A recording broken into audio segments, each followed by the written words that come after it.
Ang kwentong aking ibabahagi ay tungkol sa aking Lola Yuri na ilang taon nang namayapa. Ang mga sunod na maririnig ninyo ay isinalin na lang base sa mga ikinuwento sa akin ni Lola Luna na isa sa matatalik na kaibigan ng aking lola. Dalaga pa raw sila ng mga panahong yun. Ayon pa sa kanya ay nagsimula ang lahat sa may Chinatown. Galing pa raw si Lola Luna sa probinsya at nagbabaka sakali lang sa Maynila noon. Sabi pa nito ay hindi sapat ang kanyang pera para makabili ng makakain. Pagod at gutom ang nararamdaman ni Lola Luna ng panahong yun. Habang naglalakad malapit sa Binondo Church ay nakaramdam di umano si Lola Luna ng pagkahilo. Hindi raw niya yon pinansin. Pero noong naramdaman niya na para siyang babagsak, ay kumapit siya sa posteng na daanan para hindi siya tuluyang matumba. Ngunit eksaktong pagkapit niya ay parang nanghina ang kanyang mga tuhod, kung kaya siya ay napaupo sa mainit na semento. Marami ang dumadaan ngunit kahit isa ay walang huminto para siya ay tulungan. Sinubukan pa raw ni Lola Luna na tumayo. Kaso, hindi nakisama ang kanyang mga tuhod. Ilang minuto pa ang lumipas ay may isang babae ang lumapit sa kanya. "Miss, ayos ka lang ba? Hawakan mo ang kamay ko para matulungan kitang makatayo." Salamat, Binibini." "Naku naman, Binibini. Nakakahiya. Tawagin mo na lang ako Yuri. Yun ang pangalan ko. Halika, dun muna tayo." Tanging pagtango na lang ang nagawa ng dalagang si Luna. Sunod-sunuran sa babaeng tumulong sa kanya nang igiya siya nito papasok sa isang kainan. Wala sa loob na napalunok ng laway ang dalaga. Pagpasok sa loob ay pinaupo siya nito sa isang upuan. Paglapat ng kanyang pag-upo ay bigla na lang siyang iniwan ng babae. Sinundan niya ito ng tanaw. Nakita niyang lumapit ang babae sa isang malaking lalagyanan ng tubig at kumuha ng tubig doon. Nang mapuno na ang baso ay naglakad na muli ito palapit sa kanya. "Uminom ka muna. Ano bang nangyari sa'yo at nakasalampa ka sa gitna ng initan?" "Salamat. Nakaramdam kasi ako ng pagkahilo kaya kumapit ako sa poste. Kaso nanghina naman ang tuhod ko kaya napaupo ako roon." "Mukhang malayo ang pinanggalingan mo ah. Kumain ka na ba? Baka naman gutom ka." "Ha? Nanggaling ako sa probinsya namin. Kumain naman ako kanina sa bus station." "Sigurado ka? Baka kasi sa gutom o sa init kaya ka nahilo kanina. Kumusta na ba ang pakiramdam mo?" "Maayos na ako. Hindi na natapos pa ni Luna ang kanyang sasabihin nang biglang tumunog ang kanyang tiyan. Nagkatinginan ang dalawa. Nanlaki ang mga mata ng dalaga at napayuko, habang si Yuri naman ay pigil na pigil ang pagtawa. Akmang tatayo na ang babae nang hawakan ito ng mahigpit ni Luna. "Huwag kang mag-alala, akong bahala sa'yo. Kung iniisip mo na bibilhan kita ng pagkain, nagkakamali ka. Kasi bibigyan kita." "Naku, wag na, nakakahiya naman." "Okay lang yan.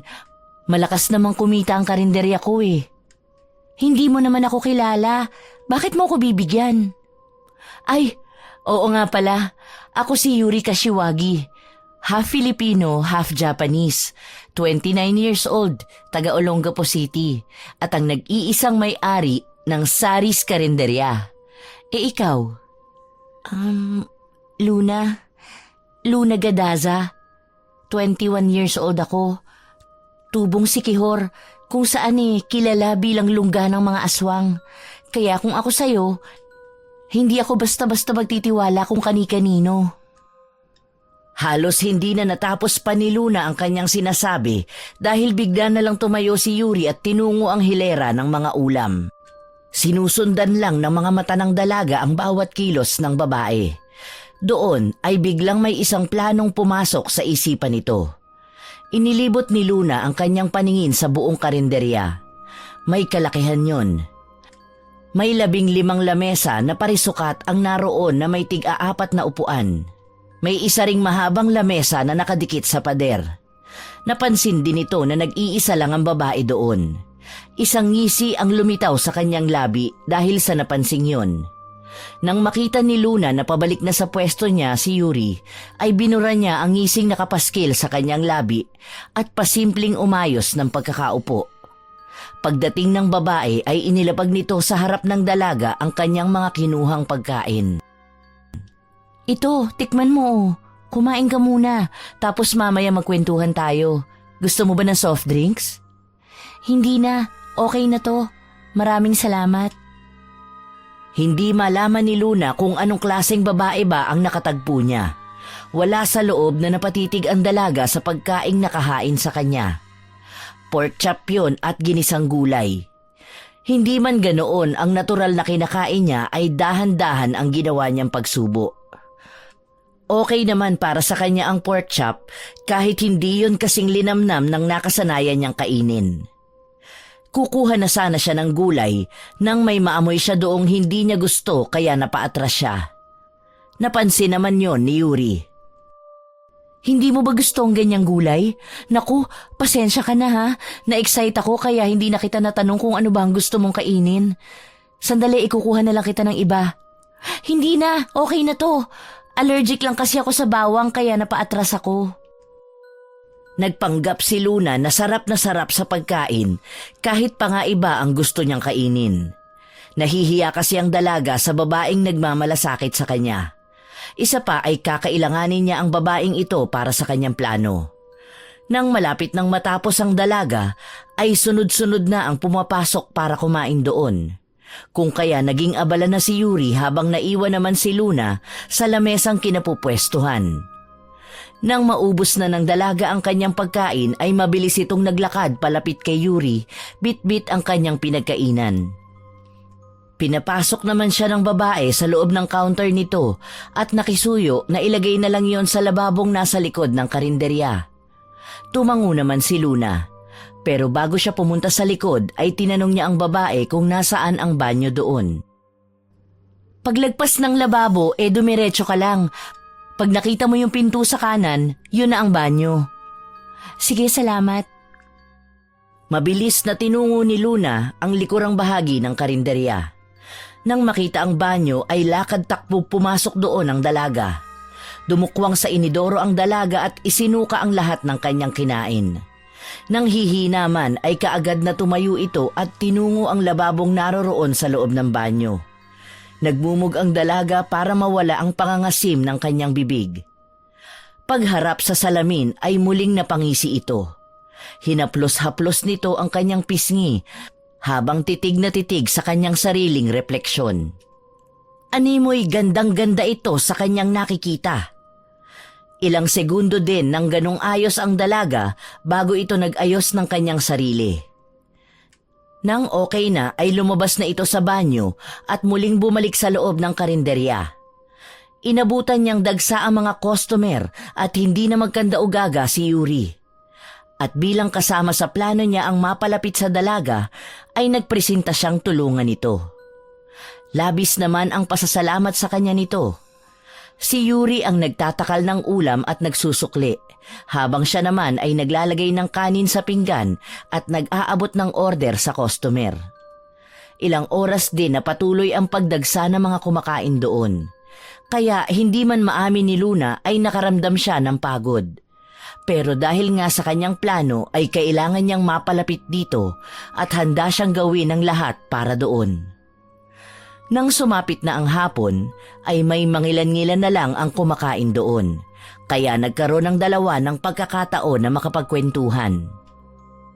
Taga saan ka nga ulit? Sikihor. Sikihor? Ang layo naman ng pinanggalingan mo. Bakit ka napadpad dito? Magbabaka sakali kasi ako makahanap ng trabaho na stay-in. Kaso ang hirap palang maghanap kapag wala kang kakilala rito. Totoo yan. Napakahirap talagang maghanap ng trabaho. Kaya nga ako naisipan ko na lang na magkarinderya eh. Ano kaya kung sa akin ka na lang magtrabaho para lagi tayong magkasama? Ha?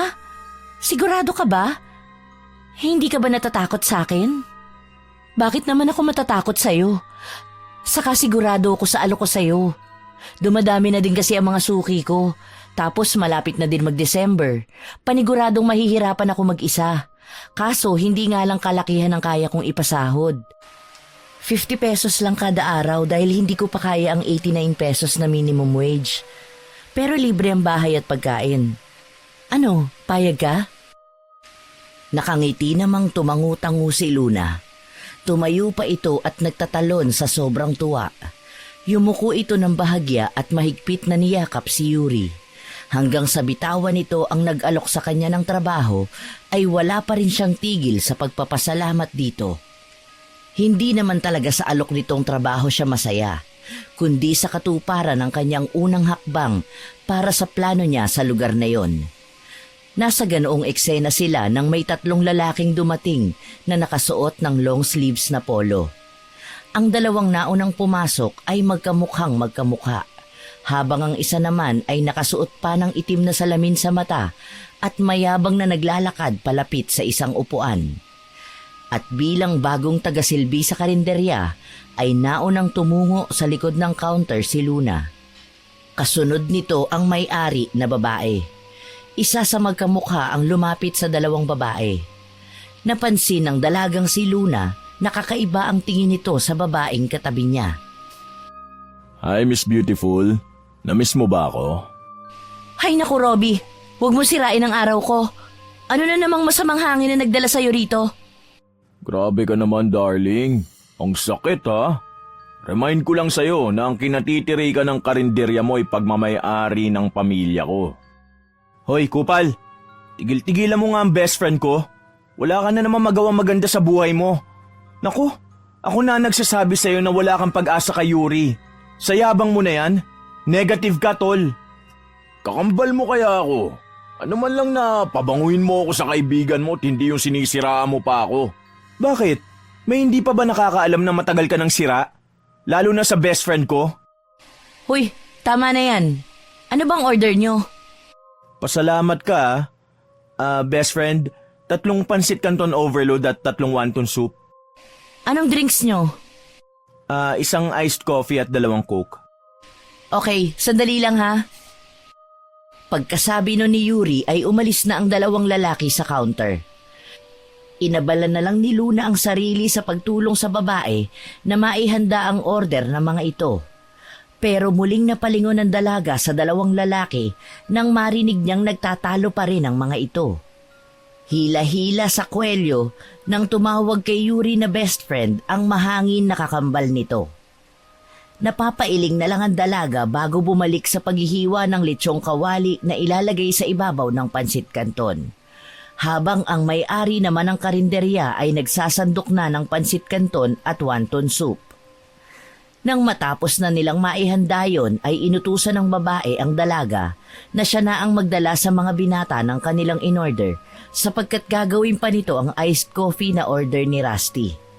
Habang naglalakad palapit sa 3 binata na may bitbit na tray, ay wala sa loob na napalingon si Luna doon sa lalaking nangungulit kanina kay Yuri. Napansin niyang pinanonood nito ang bawat kilos ng babae. Alam ni Luna ang ganong klase ng tingin. Alam niya at ramdam niyang punong-puno ang pagnanasa sa mga mata ng lalaki. Kaya nang ilalapag na niya ang pinggan na may lamang pagkain, ay pasimpleng tinabig niya ang siko nitong nakapatong sa lamesa. Ay naku, pasensya na, hindi ko sinasadya. Bago ka lang? Ano ba sa palagay mo, Robbie? Araw-araw tayong nandito at ngayon ko lang din siya nakita. Ano nga palang pangalan mo? Kakakuha lang sa akin ni ate. Galing pa kasi ako ng probinsya. At swerteng nakatagpo ko si Ate Yuri. Siya ang tumulong sa akin. Kaya love na love ko yang si Yuri. Napakabait na, napakaganda pa. Kawawa ka naman, one-sided ang love story nyo. Dahil doon ay mukhang nagkainitan na naman ang kambal. Aalis na sana si Luna para kuhanin ang drinks ng mga ito nang bigla na lang may pumigil sa kanya. Napatingin siya sa kanyang pulsuhan kung nasaan ang kamay ni Austin na pumipigil sa kanyang pag-alis. Mahinang hinila ni Luna ang kanyang kamay pabawi sa pagkakahawak ng lalaki. Ngunit mas hinigpitan lang nito ang pagkakakapit sa pulsuhan niya. Tiningnan nito ng masama ng dalaga. Pero tila walang epekto yon kay Austin. Ngumisi pa ito at kumakagat labi pa.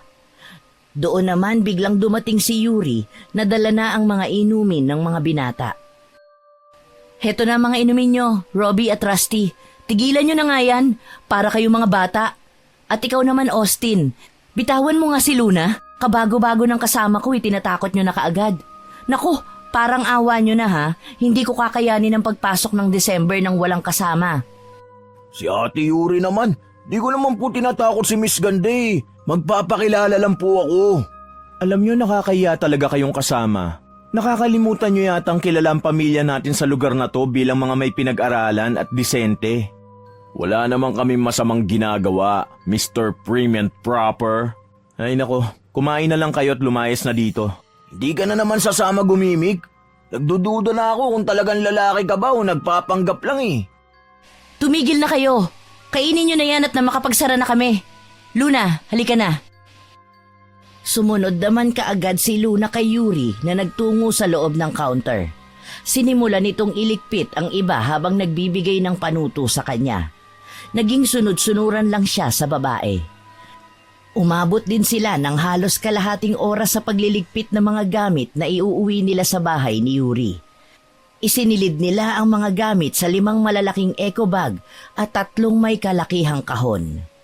Eksakto ring natapos ang 3 kumakain. Naging maagap naman siya at mabilis na tinungo ang lamesang iniwanan ng 3 lalaki. Nilinisan niya yon at binitbit ang mga plato. Habang sinisilid niya sa isang supot ang mga yon, ay dinampot naman ni Rusty ang ilang eco bag. Nagtataka naman siya kung ihahatid ba sila ng mga ito, pero nakita niyang umalis na yung 2 lalaki. Sa muling pagbalik ni Rusty ay kinuha naman ito ang mga kahon na nasa gilid lang ng counter. Si Yuri naman ay isa-isang chinecheck ang mga ilaw, gasol at pinto sa likod. Nang mawala sa paningin niya si Rusty ay tinanong niya ang babae. Ate Yuri, tanong ko lang po, sino po yung mga lalaking yun? Sino? Yung 3 itlog? Si Rusty ang best friend ko sa kanila. Lagi akong tinutulungan at hinahatid pa uwi. Pag day off naman niya, tumutulong siya dito sa karinderya. Teka nga, iniisip mo bang karelasyon ko si Rusty? Ha? Hindi po ba? Hindi no. Mas babae pa nga yan sa akin. Hindi nga lang alam ng pamilya niya na babae siya sa loob. Pero sobrang bait niyan. Siya ang nagpabago ng buhay ko. Yung 2 po. Si Robbie naman ay kakambal ni best friend. Matagal nang nagpaparinig yun pero hindi ko talaga siya type. Kahit pa nga sobrang yaman niya. Yung humawak naman sa'yo kanina ay si Austin. Pinsan nila at galing Amerika kaya medyo liberated. Dalian nyo na. Tara na at makikikape pa ako sa bahay mo. Nandyan na! Mukha ka talagang kape. Sakay ng itim na Highlander ay binaybay nila ang daan papunta sa bahay nila Yuri. Napansin ni Luna na nasa likurang upuan na simula nang pasukin nila ang isang barangay ay sumisikip na ang daan. Yung tipong isang sasakyan lang ang kasya at hindi pwede ang may kasalubong. Nang makita na ang mga kabahayan ay kapuna-puna rin ang dami ng tao doon. Lalo na ng mga batang nagtatakbuhan sa basketball court. Palihim na napangisi ang dalaga sa kanyang natatanaw. Ilang sandali pa ay pumarada na ang kanilang sinasakyan sa tapat ng isang malaking bahay pero halata ang kalumaan. May mababang tarangkahan din yun at masasabing ito na ang pinakamaayos na bahay doon. Pagbaba pa lang ni Luna ay nasasabik na siya sa mga mangyayari sa mga susunod na araw. Tamang-tama talaga ang pagpili niya ng kakaibiganin. Dahil dinala siya nito sa lugar kung saan ay maisasagawa niya ang kanyang plano. Sa sobrang pagkasabik nga na kanyang nadarama, ay hindi niya na malayang naipasok na pala lahat ni Rusty ang mga gamit. Luna, halika na sa loob para makita mo na ang magiging tahanan mo habang magkasama tayo. Patitirahin mo ko sa bahay mo? Hindi ka ba natatakot na baka masamang tao ako? Lalo na at nanggaling ako sa Sikihor. Sinabi ko na sa'yo kanina, di ba? Imposibleng aswang ka. Kung aswang ka man, alam kong hindi mo naman ako kakainin. Saka isa pa, magaan ang loob ko sa'yo. Oo na, lika na. Tumangulang si Luna at sumunod kay Yuri papasok sa bahay nito. Pagpasok sa loob ay kapansin-pansin ang mga kagamitan doon na lahat ay gawa sa kahoy. Iginala ni Luna ang kanyang mga mata sa loob ng bahay. Pagpasok ay tanaw ang kabuuan ng unang palapag. Parang gumamit lang ng cabinet si Yuri para maging hati ng sala at kusina. Si Rusty naman ay prenteng nakaupo at kinulang na lang ay yakapin ang electric fan. Napansin naman ni Yuri na nakatitig lang sa kanila ang dalaga kung kaya inaya niya itong maupo at uminom ng kape kasama sila. Pagkaupo ng dalaga ay napansin niya ang isang picture frame na nakasabit. Isang batang babae yon na kamukhang-kamukha ni Yuri. Hindi na malayan ni Luna na nakatulala na pala siya sa larawan. Nabalik lang siya sa wisyo nang punahin siya ng may-ari ng bahay. Ayos ka lang ba? Pasensya ka na ha, talagang mainit dito ngayon. Nakapagtataka nga kasi bare months na pero mainit pa rin. Sayang lang, lagi naman akong wala sa bahay. Ayos lang ako, napagod lang siguro. Ganun ba? Hoy Rusty, dito ka lang muna at dadaling ko muna si Luna sa gagamitin niyang kwarto. Sabi ko naman kasi sa'yo palagyan na natin ng aircon ng buong bahay mo. Sagot ko na nga ang lahat ng gastos pati kuryente. Di mo pa rin bet. Sayang lang, lagi naman akong wala sa bahay. Ayos lang ako ate, napagod lang siguro. Ganun ba? Hoy Rusty, dito ka lang muna at dadaling ko muna si Luna sa gagamitin niyang kwarto. Bruhang to, kala mo naman mawawala ako. Tumayo si Yuri na tatawa-tawa pa sa kaibigang binabae. Sumunod naman papunta sa ikalawang palapag ang dalagang si Luna. Pag-akyat sa hagdan ay may 3 pintuan doon. Nakahilera ang mga ito sa bandang kanan pagpaakyat ka. Dinala ni Yuri ang dalaga sa tapat ng nasa pinakaunahang pinto, yung malapit sa may hagdan. Ngumiti naman si Luna, sapagkat sa pakiwari niya ay sumasang-ayon sa kanya ang pagkakataon. Hindi na siya mahihirapang kumilos pa. Binuksan ng babae ang pinto para maipakita sa kanya ang loob ng silid. Malaki yon at may lagayan pa ng mga damit. May tukador din doon at bangkito na nakapwesto sa paanan ng kama. Ito ang magiging silid mo. Huwag kang mag-alala dahil malinis yan. Araw-araw akong naglilinis sa pagbabaka sakali na may makakasama na ako dito sa bahay. Salamat. Oh, okay ka na dito? Bababa na ako ha, at baka kung ano na namang gawin ni Rusty sa baba. Kung may kailangan ka, puntahan mo lang ako sa sala. Tumangulang si Luna habang nakangiti. Naglakad ang babae pababa. Nakasunod lang ng tingin ang dalaga dito. Nang mawala na sa kanyang paningin si Yuri ay sinara na niya ang pintuan ng kwarto at inilak yun. Lumakad si Luna palapit sa may kalakihang bintana. Binuksan niya yon at tinanaw ang mga bata sa labas na abala sa paglalaro. Napakagat-labi ang dalaga sa kanyang mga napapanood habang nakangisi. Nang magawi ang tingin ng isang batang naglalaro sa kanya, ay mabilis niyang isinara ang bintana at humiga sa kama. Nang sumapit ang 8:00 ay nakarinig ng mahihinang katok ang dalaga. Tumayo siya at binuksan yon. Bumungad sa kanya ang nakangiting mukha ni Yuri. Inaaya siya nitong maglakad-lakad sa labas. Kaagad namang sumang-ayon si Luna. Magandang pagkakataon yon sa kanya para maging pamilyar siya sa lugar. Simula ng araw na yon ay gabi-gabi na silang lumalabas na dalawa para maglakad-lakad. Ilang buwan na rin silang magkasama. At habang tumatagal ay napapalapit na ang dalaga sa babae. Madalas man naasarin siya nito na huwag siyang kakainin dahil hindi raw siya masarap, ay hindi niya maiwasang mainggit sa kabaitang meron si Yuri. Isa yon sa dahilan kung bakit unti-unting naglalaho ang plano niyang gawin sa lugar na yon. Isang gabing bilog na bilog ang buwan ay hindi na kayang tiisin pa ni Luna ang nararamdaman. Kung kaya nang makatulog na ang kasama sa bahay ay maingat na lumabas ang dalaga. dinala siya ng kanyang mga paa sa isang madilim na iskinita. Hindi nagtagal ay umalis na rin siya doon at umuwi na.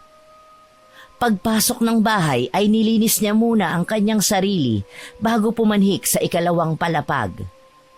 Nasa harapan na ng kanyang kwarto ang dalaga at hawak ang seradura nang bigla na lang bumukas ang pinto ng kwartong nasa dulo. Lumabas mula roon ang pupungas-pungas na si Yuri.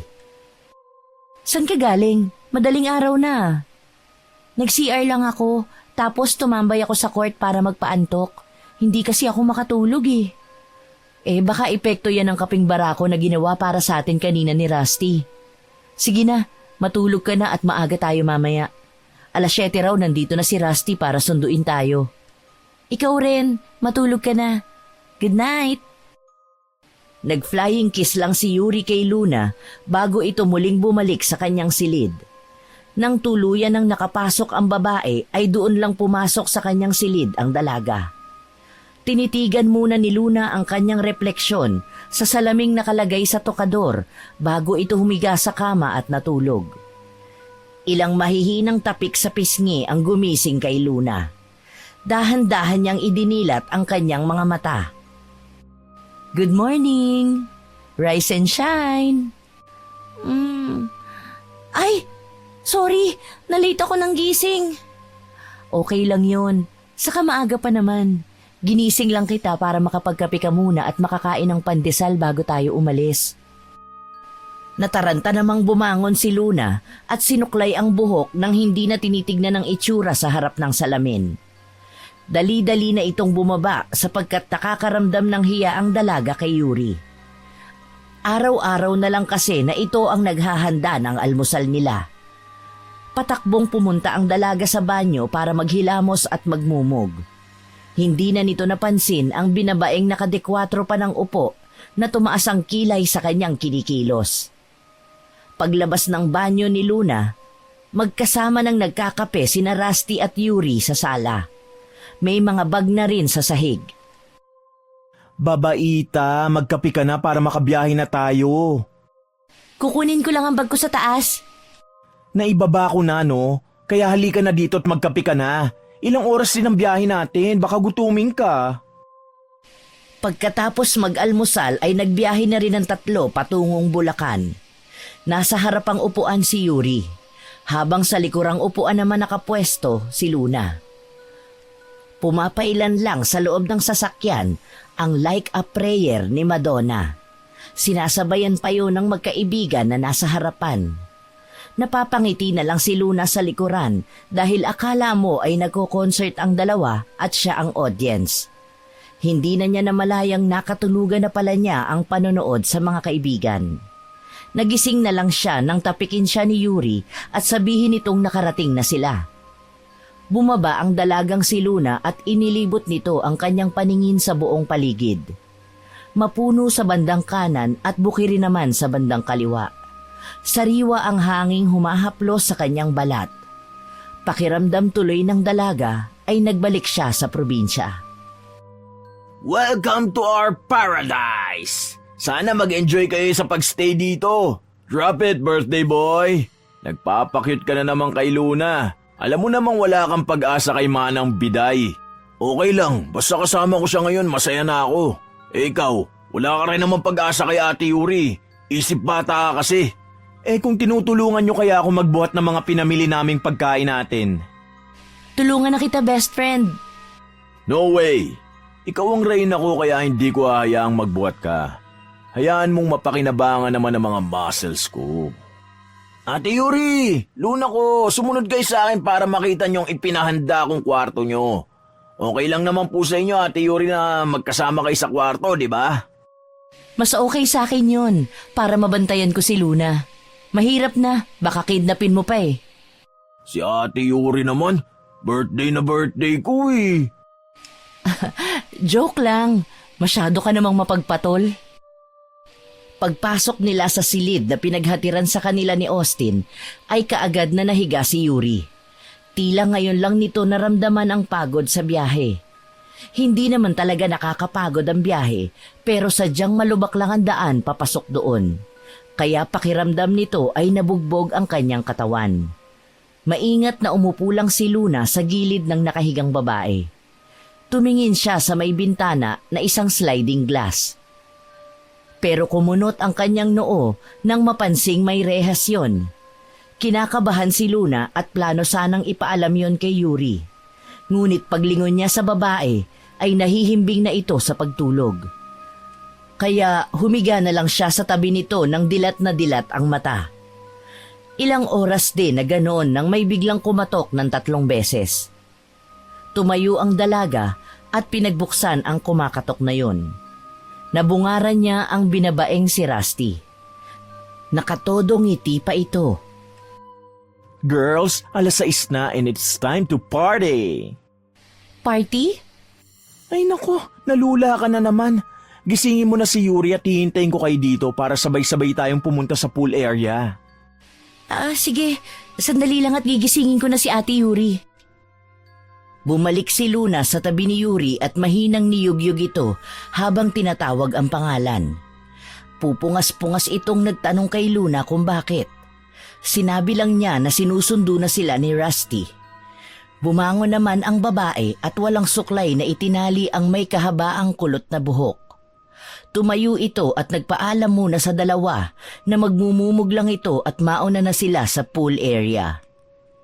Ayaw sana ni Luna ang ideyang mauuna sila doon pero wala na siyang nagawa nang bigla na lang siyang hilahin ng malakas ni Rusty. Pagdating sa pool area ay dinatna na nila ang 2 lalaki doon na nagpaparingas ng uling para sa kanilang barbecue party. Ilang saglit pa ay dumating na din si Ate Yuri. Plano sanang tumulong ng mga babae sa pag-iihaw pero hindi pumayag ang 2 lalaki kaya inaya na lang nito ang 2 na mag-swimming.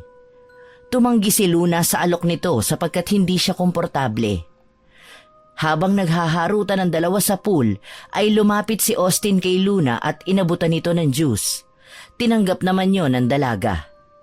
Nakailang basong juice na rin ang dalaga nang maluto ang lahat ng iniihaw ng 2 lalaki. Doon pa lang nagsimulang mag-inuman ang mga ito. Maging si Yuri ay umiinom din ng alak. Habang siya naman ay panay juice at pulutan lang. Habang nasa kalagitnaan sila ng pag-iinom ay bigla na lang nakaramdam si Luna ng pagkahilo. Inisip nitong baka napagod lang siya, kaya binaliwala niya yon. Pero sa paglipas ng oras ay mas lalong tumitindi ang hilo na yon. Napahawak siya sa kanyang ulo dahil sa biglang pag-ikot ng kanyang paningin. Napansin naman yon ni Yuri. Ayos ka lang ba? May problema ba, bunso? Masakit ba ang ulo mo? Ayos lang po ako, Ate Yuri. Baka napagod lang ako kanina sa biyahe. Hala, baka buntis ka. Imposible yun. Isenteng babae ang Luna ko, no? Mas lasing ka pa yata kaysa kina Yuri at Rusty, Luna eh. Diyos lang naman ang iniinom mo ah. Magpapahinga lang ako. Kailangan ko lang sigurong itulog to. Samahan na kita. Tutal, hindi ko na rin kayang uminom.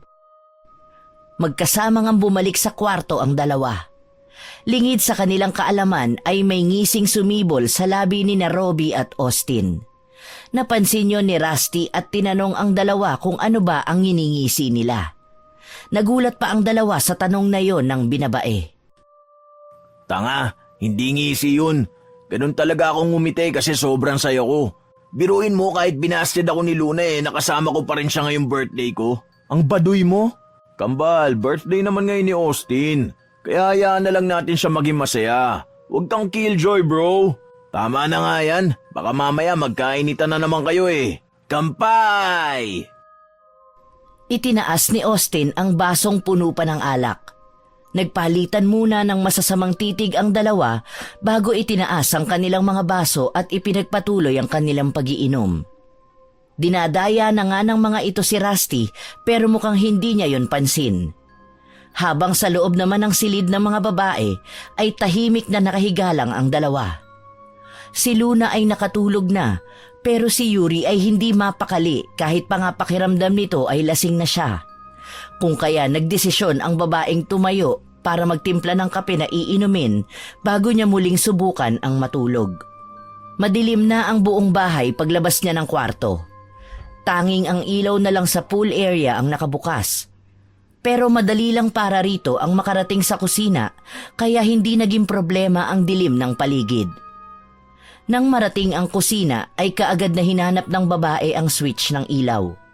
Nakita niya naman kaagad yon kaya bumaha ng liwanag sa buong kusina. Pumapalakpak pang nilapitan nito ang coffee maker. Habang hinihintay na maluto ang kape ay may bigla na lang kumalabit sa kanya. Nagulat siya at paharap na hinampas yun. Aray, masakit yun ah. Pasalamat ka, mahal kita. Bakit ka ba kasi nanggugulat? Kakakape mo yan eh. Ano bang ginagawa mo rito? Kukuha lang sana ako ng iinumin namin ni Austin sa ref. Naubos na kasi yung iniinom namin eh. Nasaan si Rusty? Wala na, bagsak na. Napakadali talagang malasing nun. Tumangulang si Yuri bago tinalikuran ng lalaki. Pero yun ang pagkakamali ng babae. Dahil sa kanyang pagtalikod ay bigla na lang siyang sinunggaban ni Robbie. Mahigpit nitong tinakpan ng kanyang kamay ang bibig ng babaeng nagpupumiglas. Pero para itong nadedemonyo dahil kahit pa nga nanlalaban ng babae ay hinalik-halikan nito ang leeg ni Yuri. Ang isang kamay naman ni Robbie ay naglalakbay sa malulusog na dibdib ng babae pababa sa maselang parte ng kanyang katawan. Inipon ni Yuri ang lahat ng kanyang lakas para makawala kay Robbie. Kapupumiglas niya ay aksidenteng nasipa niya patalikod ang ari ng lalaki.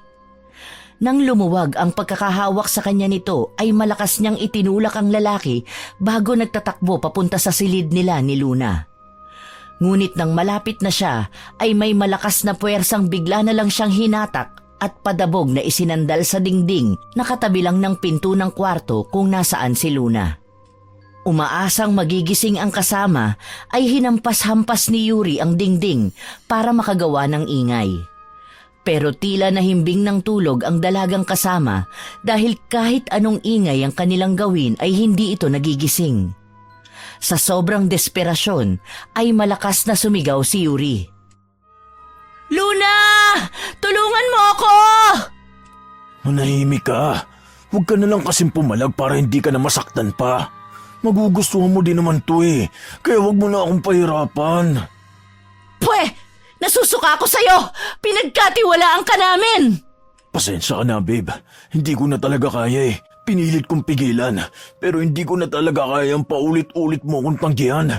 Nirespeto kita, pero kung hindi ka magiging akin, pues gagawin kitang akin. Umiiyak na si Yuri habang isinisigaw ang pangalan ng iba pa nilang kasama.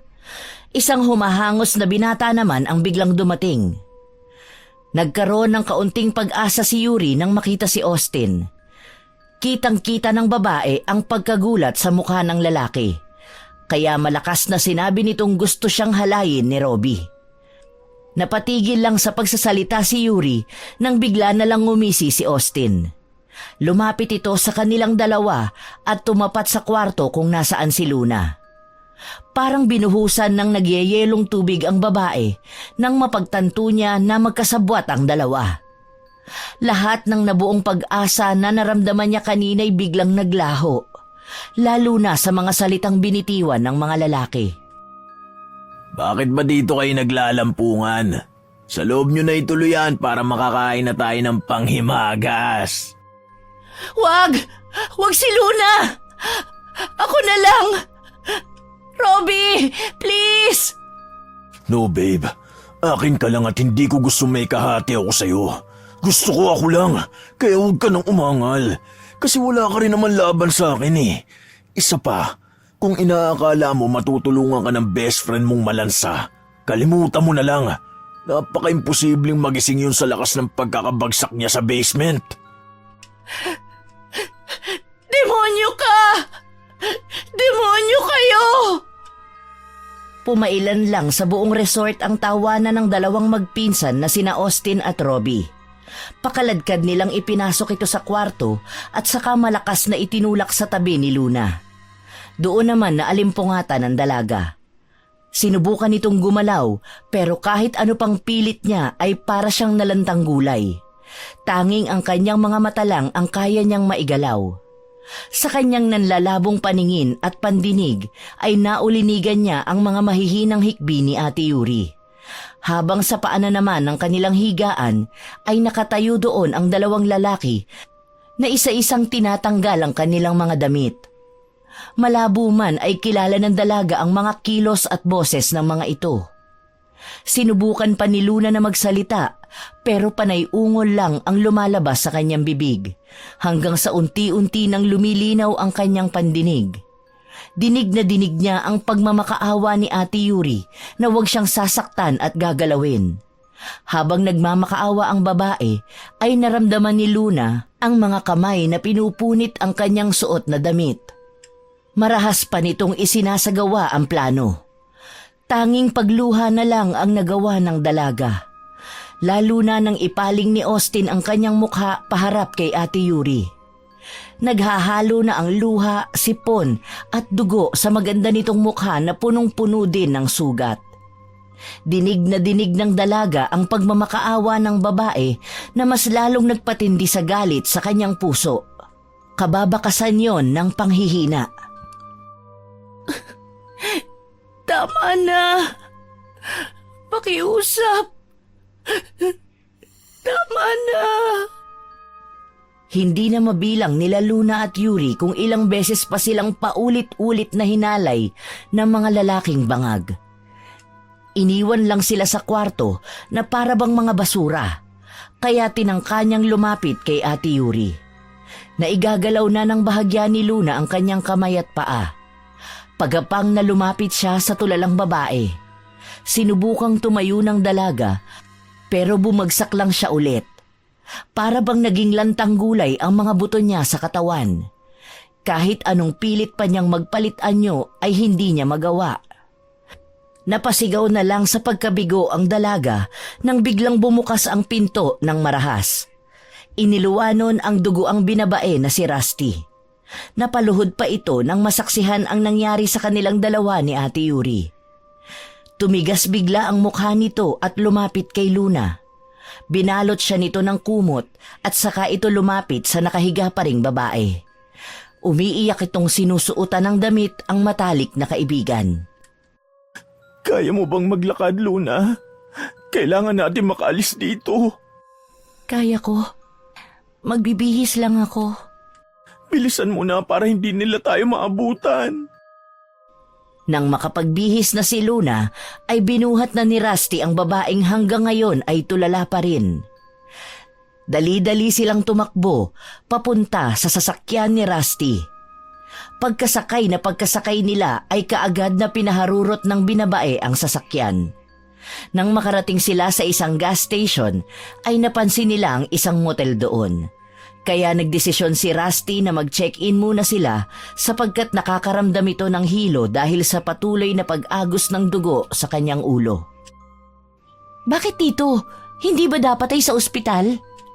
Iiwan ko muna kayo dito bago ako pumunta sa pinakamalapit na ospital.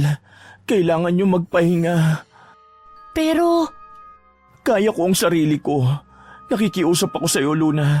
Bantayan mong mabuti si Yuri. Habang wala ako, wag mong bubuksan ang pinto. Naiintindihan mo ba, bunso? Opo. Sa pag-alis ni Rusty ay nabuo ang isang plano ng paghihiganti. Pero sa ngayon ay isasantabi niya muna yon hanggat walang kasama ang kanyang Ate Yuri doon. Sisimulan niya ang kanyang balak pagbalik nila ng Maynila. Nagtatangis ang kanyang mga bagang sa galit.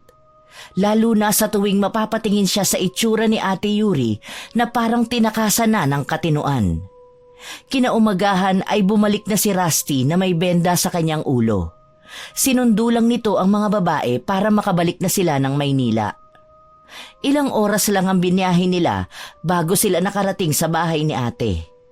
Inaalalayan ng dalawa si Yuri hanggang makapasok sa loob ng bahay sapagkat hindi pa rin ito bumabalik sa normal. Ilang buwan pa ang lumipas at wala pa ring ipinagbago si Yuri. Hindi na nila nabubuksan ang pwesto nito. Minsan pa nga ay naririnig niya ang pagtangis nito. Isang araw, habang nakatulala si Luna sa harap ng salamin dahil sa pag-iisip kung paano isasagawa ang kanyang plano, ay biglang pumasok si Yuri at mabilis na lumapit sa kanya para yakapin siya. Sa hindi inaasahang pagkakataon ay hindi kaagad nakahuma si Luna. Ate Yuri? Luna? Sorry. Sorry kasi hindi kita naprotektahan. Sinubukan ko pero mas malakas sila. Wala akong nagawa.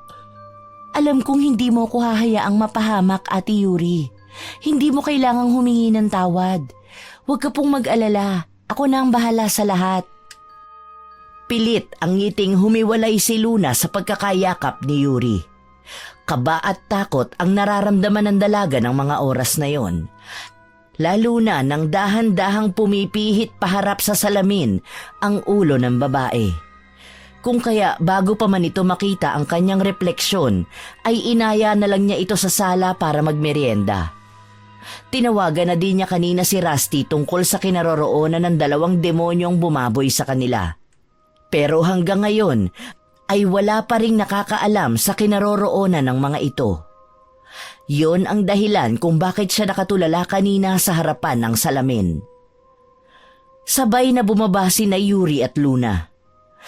Nang marating nila ang sala ay pinaupo lang ng dalaga ang kanyang ate bago tinungo ang kusina. Plano niyang ipagluto ito ng mashed potato na may mushroom gravy. Habang abala ang dalaga sa paglilinis ng patatas, ay biglang lumitaw si Rusty na may dalang coffee float at cheese bread na halatang binili pa nito sa isang tindahan sa mall. Bagamat pinsan at kakambal nito ang mga hayop na sumalbahe sa kanila, ay wala siyang maramdamang galit dito. Lalo na nang sabihin nitong hindi ito hihinto hanggat hindi napaparusahan ang mga nang walang hiya sa kanila. Mukhang masarap yan Siyempre, para kay ate to eh. Siya nga pala, Rusty.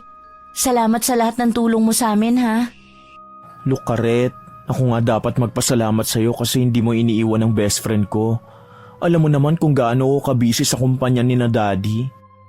Malaki ang utang na loob ko kay Ate Yuri. Gagawin ko ang lahat para maging masaya siya.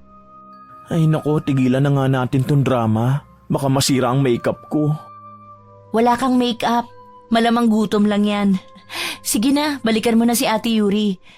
Mabilis lang tong niluluto ko. Tinalikuran na ni Luna ang binabae at isinalang na ang patatas sa kalan. Sa kabilang burner naman ay sinalang na rin niya ang sauce na kanina pa niya nagawa. Muli ay lumingon siya sa kanyang likuran at doon ay natagpuan niya si Rusty na naghahalongkat sa refrigerator. Inisip niya na baka naghahanap ito ng malamig na tubig. Babalik na sana ang dalaga sa kanyang niluluto nang makarinig sila ng malakas na kalabog na nagmumula sa sala. Parehas na nataranta ang dalawa at patakbong tinungo ang sala. Doon ay natagpuan nila ang walang malay na si Yuri na nakasadlak sa sahig. Mabilis ang naging kilos ng dalawa. Binuhat ni Rusty ang dalagang walang malay habang si Luna naman ay bumalik sa kusina para patayin ang kalan. Nang makasakay na sa sasakyan si Luna ay pinaandar na yon ni Rusty papuntang ospital. Pagdating sa ospital ay kaagad na inasikaso si Yuri dahil kilala doon ang pamilya ni Rusty. Ilang oras din na nag-antayang magkaibigan bago sila pinapasok ng doktor sa silid na pinaglalagyan sa babae. Ngunit bago sila pumasok ay may sinabi ang doktor na labis na nagbigay kay Luna ng sobrang pag-aalala. Ilang oras na ang lumipas simula nang nakalabas sa ospital si Yuri at masasabi niyang mas lumala ang depresyon nito. Hindi na ito nakakakain kung hindi mo susubuan. Para bang unti-unti nitong pinapatay ang sarili.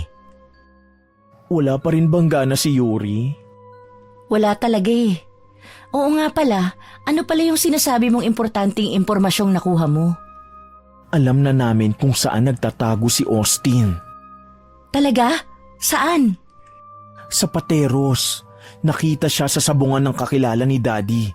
Malapit ko na makuha ang hustisya. Konting kapit na lang. Napangiti si Luna sa sinabi ni Rusty. Hindi dahil sa mahuhuli na si Austin, kundi alam na niya kung saan pupuntahan ang lalaking demonyo na mas demonyo pa sa kanya. Oo nga pala, pwede ka ba mamayang gabi? May lalakarin kasi ako eh. Ayoko namang iwanan mag-isa si Ate Yuri.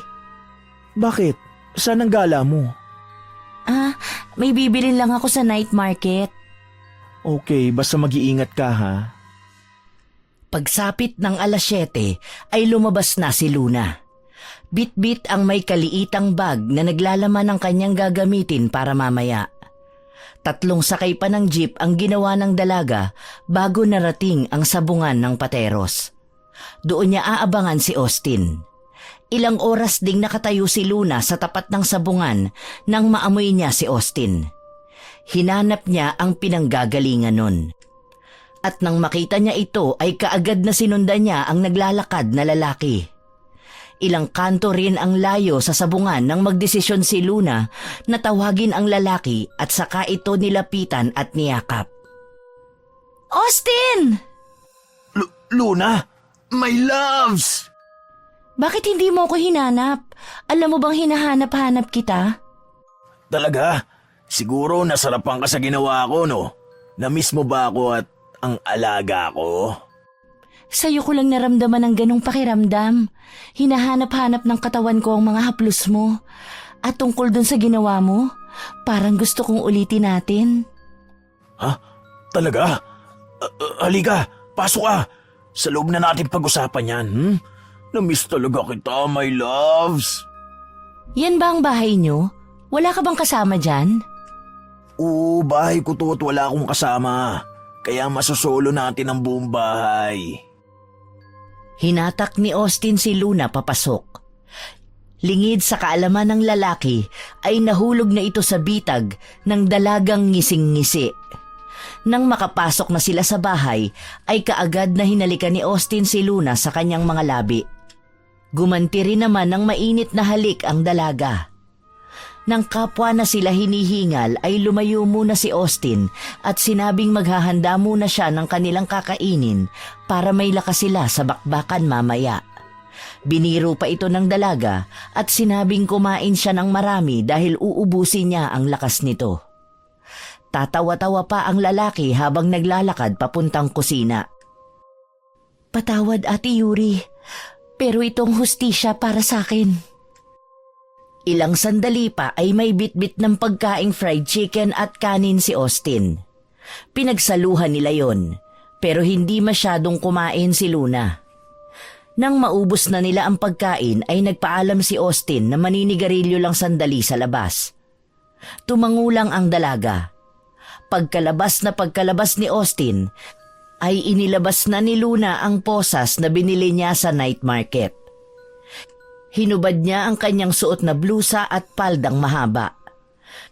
Tanging mga panloob na damit na lang ang suot ng dalaga pagpasok ni Austin. Para naman itong asong ulol na naglalaway sa magandang katawan ng dalaga. Mapang-akit namang tinawag niya ito. Habang papalapit sa dalaga ay isa-isang tinanggal din ng lalaki ang kanyang suot. Ito ang pinakamasarap na panghimagas ko. Let's rock, my loves! Padamba nitong sinunggaban ang dalaga. Maiinit ang halik na namagitan sa dalawa. Ang kamay naman ng binata ay gumapang sa makinis na balat ni Luna. Nang tatanggalin na ng binata ang saplot ng dalaga, ay inawat niya ito. Huwag dito. Doon tayo sa kwarto mo. Binuhat naman ng binata si Luna at ipinasok nga ito sa kwarto. Malumanay na inihiga ni Austin ang dalaga bago ito paulanan ng mga halik sa buong katawan, habang ang isang kamay nito ay nilalaro ang malulusog na dibdib ng dalaga.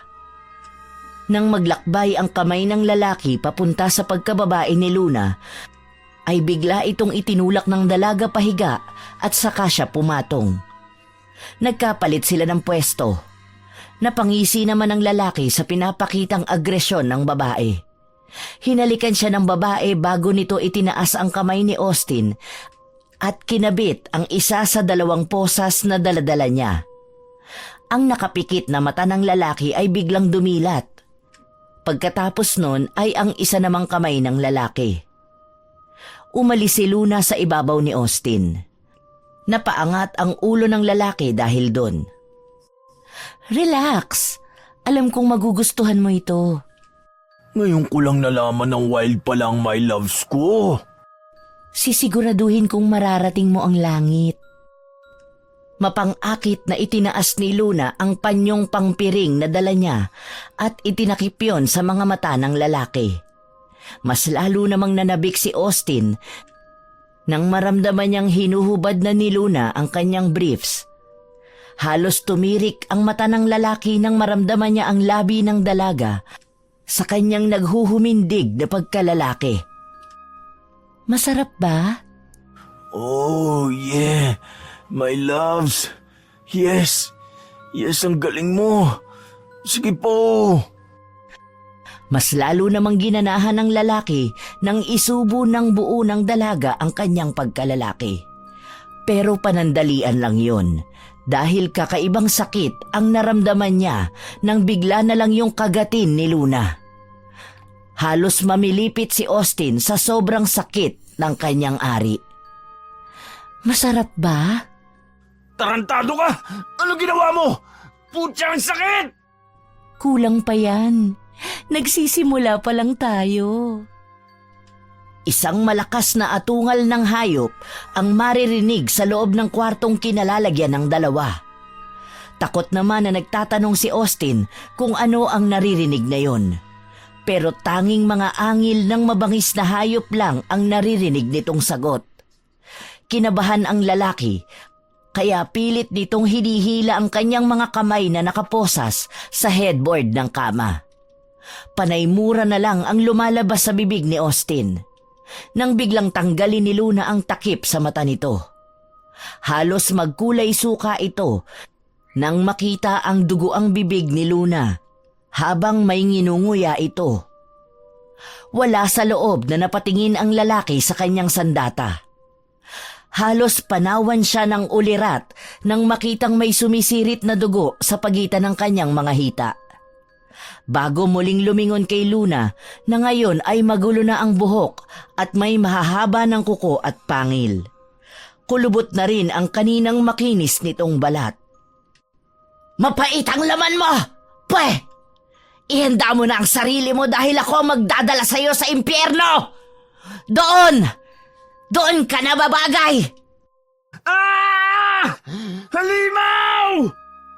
Kahit sumigaw ka pa, sisiguraduhin kong mararamdaman mo ang lahat ng sakit na idinulot niyo sa amin ni Yuri. Alin kaya ang sunod kong kakainin?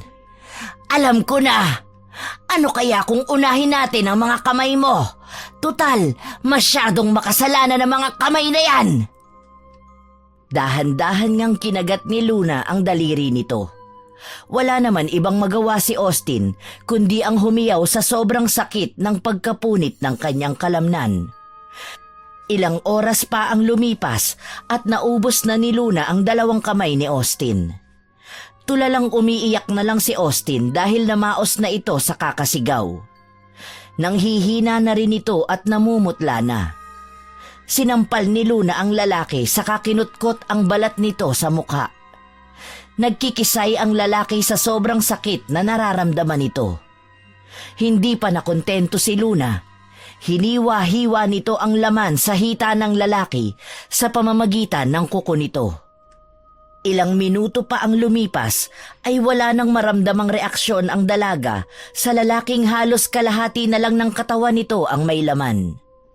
Doon lang huminto si Luna at lumapit sa ulo ng lalaki. Idinikit pa ng dalaga ang kanyang tenga sa ilong nito. Nang wala na itong maramdamang hangin na lumalabas doon, ay pinutol na nito ang ulo ng lalaki. Ang katawan naman ni Austin ay isinilid niya sa isang bag na pagmamay-ari ng lalaki bago yun inilabas sa bakura ng bahay. Ang ulo naman nito ay inilagay ni Luna sa ibabaw ng lamesita sa sala. Nang matapos yon ay nagtungo ng banyo si Luna at doon nilinis ang buong katawan. Nang makapagbihis na ay dali-daling umalis sa lugar na yon si Luna. Dumiretso muna siya sa night market para bumili ng kahit anong pwede niyang maipakita kay Rusty. Nang makauwi na siya ay nadatnan niyang nasa sala si Yuri at nagkakape. "Oh, Ate Yuri, bakit kising ka pa?" "Saan ka nang galing?" Bumili lang ako sa night market, ate, ng ilang gamit para sa kusina." "Alam ko kung saan ka nagpunta." "Anong ibig mo sabihin, Ate Yuri?" "Galing ka kay Austin. Tama ba ako? Alam ko ang lihim mo. Nakita kita sa harap ng salamin. Hindi ka totoong si Luna. Sino ka ba talaga, Lola?" "Ha? Alam mo? Ako si Luna. Pero katulad ng sinabi mo, matanda na ako. Isa akong aswang na may kakayahang magbagong anyo bilang dalaga. Sabi ko na nga ba at hindi ako nababaliw. Pero sana ay maipangako mong hinding-hindi ka mananakit ng tao. Kaya kong itago ang lihim mo. At tatanggapin pa rin kita. Pero mangako ka." Umiiyak na napayakap si Luna kay Yuri. Yon ang eksenang dinatnan ni Rusty na pupungas-pungas pa. Lumapit ito sa dalawa at sumigaw ng group hug daw. Kinabukasan ay balitang-balita ang nangyari kay Austin. Kung kaya maaga pa lang ay umalis na si Rusty para puntahan ang lugar kung saan dinala ang ulo ng kanyang pinsan. Ayon sa balita, nilooban ito ng mga nakaalitan sa sabungan. Pero hanggang ngayon ay wala silang lead kung sino ang may gawa. Habang naririnig yon ay napangiti ng palihim si Luna na kaagad namang napansin ni Yuri. "May kinalaman ka ba sa nangyari?" "Wala, Ate Yuri. Karma na niya siguro yan dahil sa kademonyo ang ginawa niya. Pinaparusahan na siya." Ilang araw pa ang lumipas ay kusang sumuko si Robbie sa mga pulis.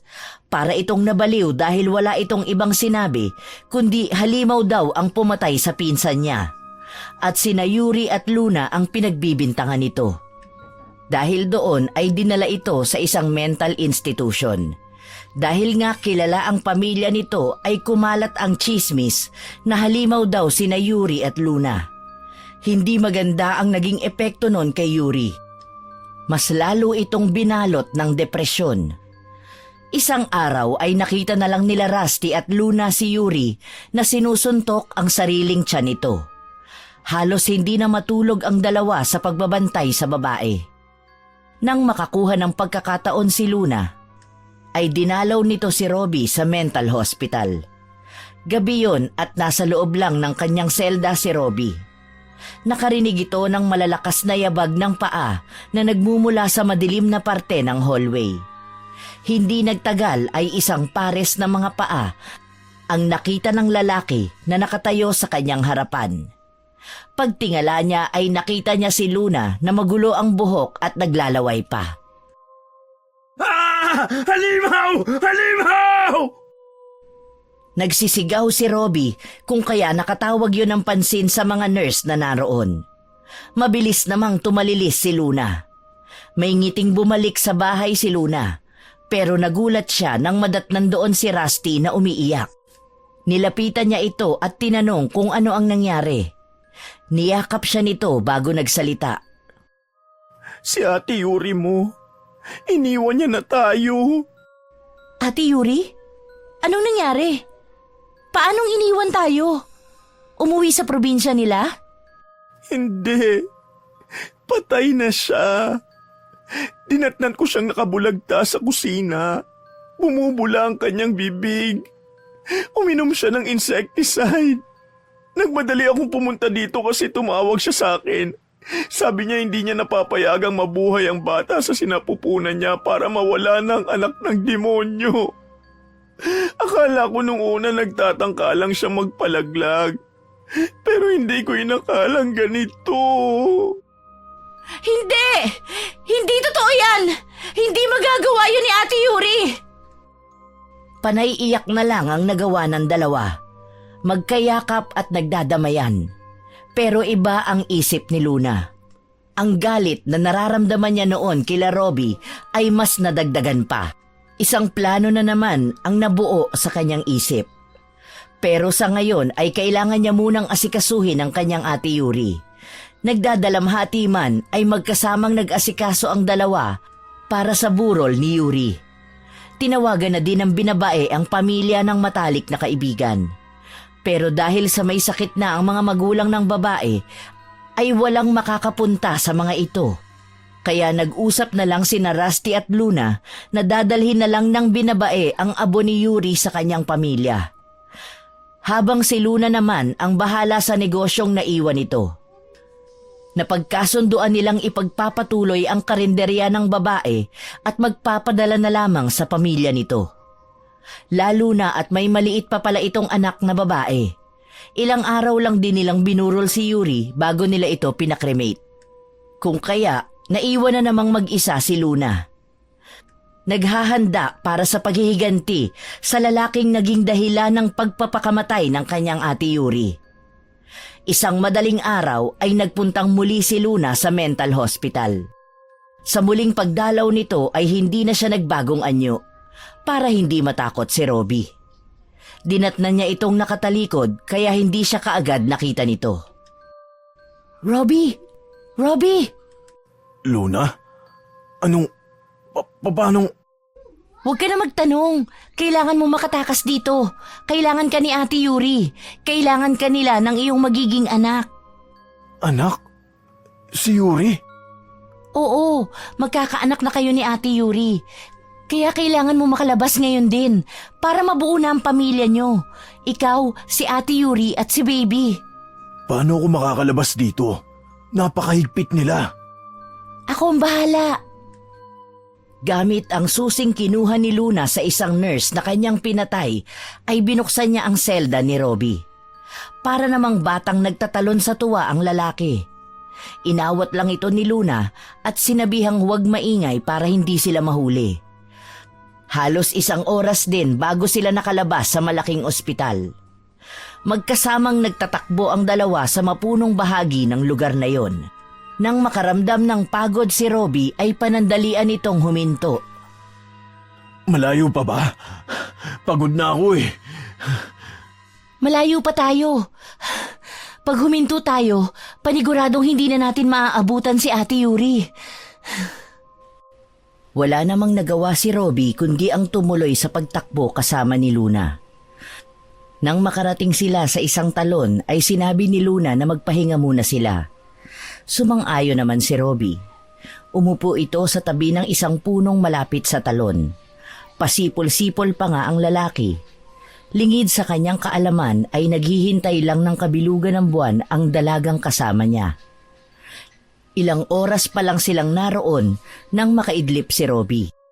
Hindi na tuloy niya nakitang nagbagong anyo si Luna. Sa pagbabagong anyo ni Luna ay lumuhod ito sa harapan ng lalaking nakasandal sa puno. Bumulong ng kakaibang lengguwahe ang dalaga at saka kumuha ng tubig sa talon. Inilagay niya yon sa kanyang bibig. Sa pagtayo nito ay lumapit siya sa natutulog na lalaki at ipinainom dito ang tubig na galing sa kanyang bibig. Sinugatan din ni Luna ang kanyang kamay at pinatulo ang dugo nun sa loob ng bibig ni Robbie. Nang sapat na ang nailagay ay muli itong bumalik bilang dalagang si Luna. Saka nito ginising si Robbie na napaubo pa dahil pakiramdam nito ay may nalunok siya ng biglaan. Nagpatuloy sila sa kanilang paglalakbay. Nang makita na nila ang kalsada ay eksaktong may dumaang taxi. Sumakay sila roon at nagpahatid sa lugar nila Ate Yuri. Pero hindi sa bahay ni Yuri niya dinala ito, kung hindi sa isang madilim na parte ng squatter. Yung lugar na maraming mga adik na iniiwasan ng mga taga roon. Asan si Yuri? Nandito ba siya? Oo, nandun siya sa bahay na yun. Turo ni Luna sa pasugalan ng mga adik doon. Nagtatakbong pumasok doon si Robbie, habang si Luna ay nasa labas lang habang nakangisi at naghihintay sa magaganap. Ilang minuto pa ang lumipas ay isang malakas at nakakatakot na atungal ang maririnig mula sa bahay na pinasok ni Robbie. Nagkagulo na rin doon at panayhiyawan at putok ng baril ang maririnig sa paligid. Nang mapansin ni Luna na dumadami na ang tao ay tumalilis na siya at umuwi na sa bahay. Hanggang doon ay dinig na dinig niya ang mga sigawan at pagkakagulo. Nag-aalulungan din ang mga alagang aso ng mga taga roon. Hihiga na sana si Luna nang mamataan niya ang sasakyan ni Rusty na patungo doon. Patakbong bumaba siya ng hagdan para salubungin ito. Pagbaba ng binabae ay hindi ito kaagad nagpunta sa harapan ng bahay kundi sa passenger seat. Nang buksan yon ni Rusty ay may isang batang babae doon na nakatitig kay Luna na nakatayo na sa harap ng pinto. Binuhat yon ng binabae at saka lumapit sa dalaga. "Pasok kayo. Anong nangyari, Rusty?" Hindi na raw nila kayang alagaan si Sari kaya dinala ko na. Ayos lang ba kung magkatulong natin siyang palakihin? Napakagandang bata. Siya ang anak ni Ate Yuri sa probinsya? Oo, kaso nang malaman niyang wala na ang kanyang mama ay hindi na siya nagsalita. Hi, Sari. Ako ang tita Luna mo. Ako na ang mag-aalaga sa'yo. Tumingin lang ito kay Luna na naging dahilan para mapaluha ang dalaga. Sa paraan ng pagkakatitig nito ay muling naalala ng dalaga ang unang araw ng kanilang pagkikita ni Ate Yuri niya. Wala sa loob na napayakap siya ng mahigpit sa bata habang hilam ng luha. Nang gabing yon ay doon na rin natulog si Rusty. Habang ang batang babae naman ay sa silid ng yumao nitong ina pinatulog ni Luna bago siya pumunta sa kanyang sariling silid. Nagising sina Rusty at Luna dahil sa ingay sa court bago pa man sumikat ang araw. Halos sabay pang nagbukas ang dalawa ng pinto para bumaba at silipin kung ano ang kaguluhang nagaganap sa labas. Pagdating nila sa harap ng tarangkahan ay may nakita silang isang lalaking punong-puno ng sugat na nakatali sa isang kawayan. Mababakas ang panghihina nito. Napahagulgol na lang ang katabing binabae ni Luna nang silaba ng mga taong galit na galit ang lalaking sugatan man ay nakilala ng kanyang kakambal. Inalo naman ni Luna ang kaibigang si Rusty kahit pa nga nagdidiwang ang kanyang puso sa kinahinatnan ng lalaki. Sa pagpasok nila ay nadatnan nila ang batang si Sari na nasa paanan ng hagdan. Nilapitan niyo ng dalawa at niyakap. Lumipas ang mga taon at sina Rusty at Luna na ang tumayong mga magulang ng batang si Sari. Masaya man si Luna dahil sa tagumpay niyang paghihiganti, ay may lungkot pa rin dahil alam niyang hindi gusto ng kanyang Ate Yuri ang ginawa niya. Malungkot din dahil alam niyang hindi na maibabalik ng paghihiganti ang buhay ng kanyang Ate Yuri. Pinagsisihan na niya ang kanyang mga ginawa at tuluyan ng tinalikuran ng pagiging aswang. Pinili ng maging mabuting tao para sa kanyang mga pinakamamahal na si Ate Yuri at sa anak na si Sari.